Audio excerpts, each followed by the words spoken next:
आबादी वाले इलाके में ही धड़ल्ले से गांजा की खेती चल रही थी। गुप्त सूत्रों से इसकी सूचना राज्य पुलिस को मिली। पुलिस के वरिष्ठ अधिकारियों के निर्देश पर शुक्रवार को गांजा विरोधी अभियान चलाया गया। यह घटना पश्चिम जिले के जिरानिया उपखंड अंतर्गत बोधजंग नगर थाना क्षेत्र के राजचंताई इलाके की है। बोधजंग नगर थाना के एसडीपीओ सुब्रत बर्मन और ओसी प्रशांत कुमार डे के नेतृत्व में पुलिस ने यह गांजा विरोधी अभियान चलाया। पुलिस के साथ टीएसआर की 10वीं और 12वीं बटालियन के कुल 50 जवान तथा सीआरपीएफ की 140वीं बटालियन के 4 सेक्शन के जवान भी शामिल थे। अभियान के दौरान पुलिस ने इलाके में से 8 से 10 गांजा की खेती वाले प्लाट चिन्हित किए और सभी प्लाटों में कार्रवाई की। इस अभियान में लगभग 15,000 गांजा के पौधे नष्ट किया गया।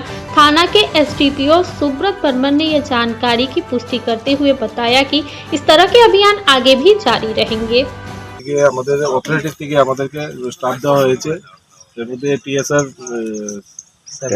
टेन ব্যাটালিয়ন আর সেকেন্ড ব্যাটালিয়ন থেকে প্রায় 50 জন এবং সিআরপিএফ 140 ডিবি কোম্পানি থেকে 4 সেকশন এবং আমাদের এসডিপি এনসিসি সাহেব, আমাদের পিএসএর এবং ওমেন কনস্টেবল অফিসার সহকারে আমরা কিশোর এবং রাজচন্তাই এরিয়াতে আসার পরে 8-10টা প্লট আমরা চিহ্নিত করি এবং এগুলি এখনো অভিযান চলছে।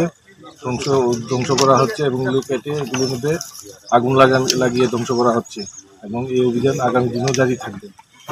इस गांजा विरोधी अभियान के दौरान पुलिस को किसी प्रकार की बाधा का सामना नहीं करना पड़ा। पूरी कार्रवाई शांतिपूर्ण ढंग से संपन्न की गई।